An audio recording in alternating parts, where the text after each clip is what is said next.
In the United States, we handled more than 13.8 million passengers last year. As you can imagine, all 13.8 million of those passengers can't be personally looked at, but we do electronically screen each one of those individuals before their arrival here in the United States, specifically for narcotics. My name is Sam Stabile. I'm the chief of the Passenger Enforcement Rover Team at JFK Airport for CBP. I'm the chief of the narcotics group here at JFK Airport. We're the group that targets international flights arriving into JFK that we deem a higher risk for narcotics coming into the country.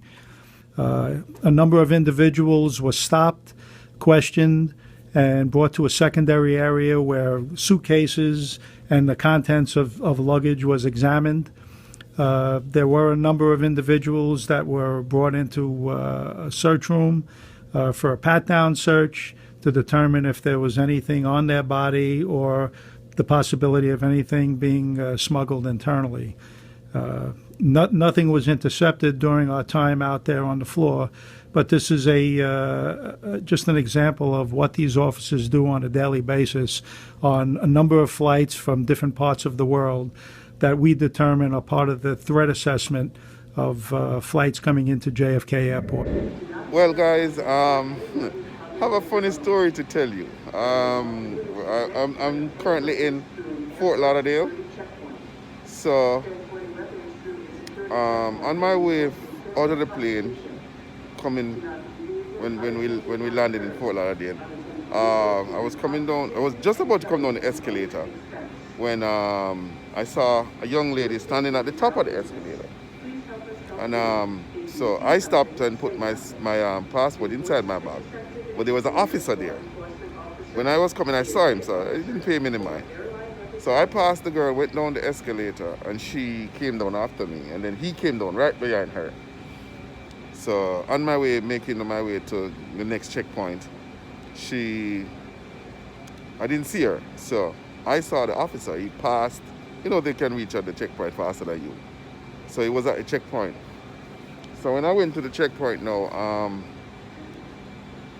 I was there. I was the first one down there. And officers took my passport and said, gave it to the next officer. And he said to me, step out of this line, step in this line. So I stepped out of the line, went into the line that he told me to go into. So I was there waiting. It took a while. It took about 3 to 4 minutes. I was standing there and they were all over. But other people was coming in the same line that I was in before, and they was getting through. So right there and then I realized that something is wrong.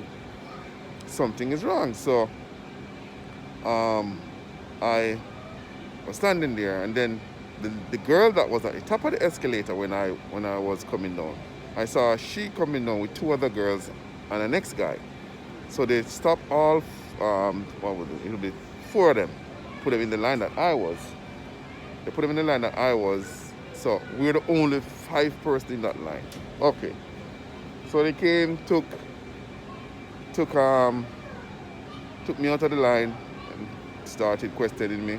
We went down to a section where he told me to put my suitcase and my bag. They're gonna search it. So before they start searching it, he's asking me, how do I know those girls? I said, I don't know. I don't know any of those girls. I've never seen them before in my life. He was saying no because they saw me talking to them. I said, no, not me. I never spoke to them. So he was saying, okay. So they started to search my suitcase. They emptied everything, my shoes, every single thing. But before they started to do that, I had 2 packs of peanut that I brought to make some juice. So I didn't remember. This is crucial. Anytime you're filling out that declaration form, always remember to put down if you're bringing food. Always remember to put it down. It so happened. What the hell is this?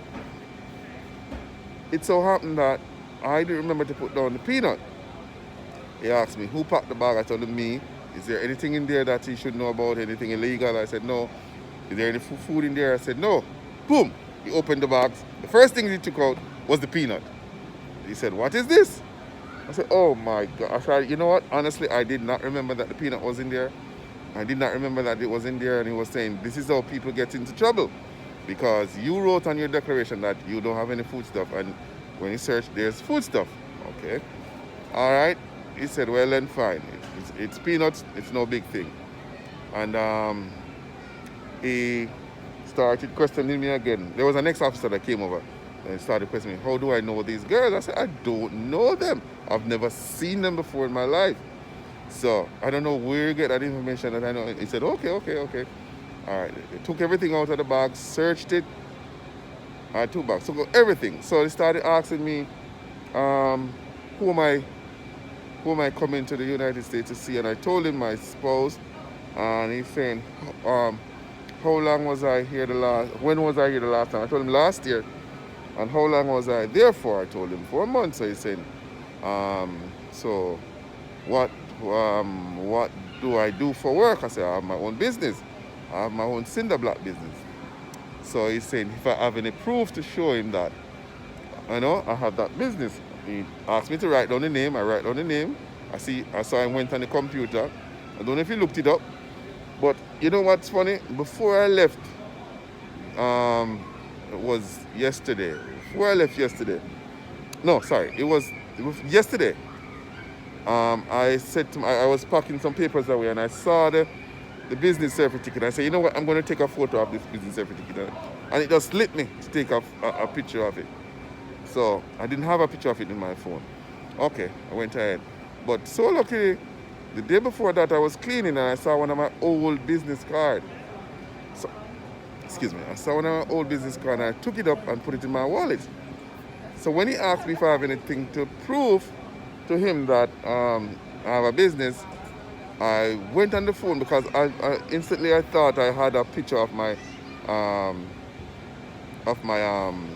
business license, but I didn't. But I did remember that I had a business card because he asked me if you have a business card or anything. So I took out the business card and showed it to him.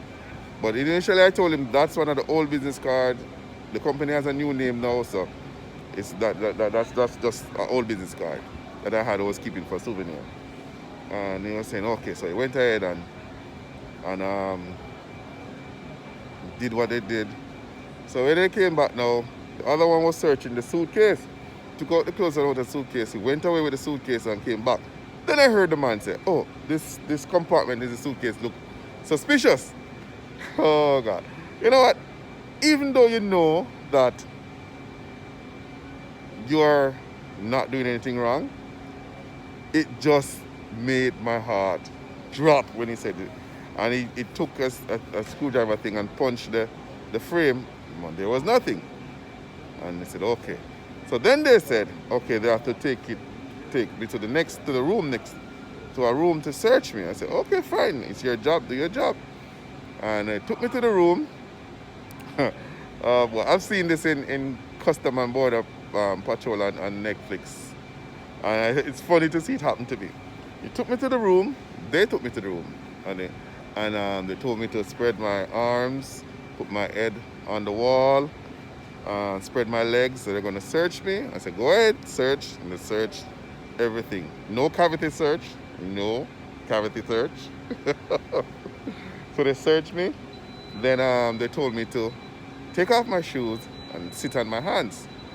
So I took off my shoes, sat on my hands, and they handcuffed me to the chair. They're going to test my shoes. So they went ahead, tested my shoes, came back with it, and gave it back to me and pulled the handcuff from off my feet and told me to put on back my shoes and I can go back outside, pack up my stuff, and get ready for my next leg of my journey. So I honestly, I'm sorry I couldn't record it, but you know you can't record it. But it was just a joke. For me, it was just a joke because I know I wasn't bringing anything illegal. I didn't have anything illegal away from the peanut that I forgot to declare. So it was just a learning experience for me, I would say. So after I packed, I went away. I left because I was looking at the other 4 persons in the line. I was saying to myself, oh my God, if they ever have anything on them, and they don't know what to say, if they don't know what to tell them, oh boy, somebody's going to jail. So I went left, came across from the other leg of the other section of the airport, all the way across the parking lot to Delta. So now I'm sitting at Delta Airline check-in counter, and it's now 1:30, which would be 12:30 in Jamaica.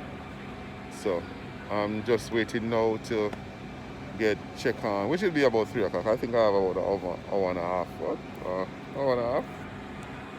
Yeah, hour and a half left before I start checking for my next leg of the flight. That would be to Atlanta, Georgia. And then from Atlanta, Georgia, I have a next flight to take. That's going to take me to Panama City, Florida. So I'll catch you guys when I'm in Atlanta, Georgia. But the thing is, Atlanta, Georgia, I'm not going to have too much of a time because I think it's a hour layover. So I have to find my Atlanta, Georgia. Atlanta airport is very big. I'll have to find my gate as soon as I land and see if I can catch my flight on time. So I'll get to you guys when I'm at Atlanta. Okay? All right.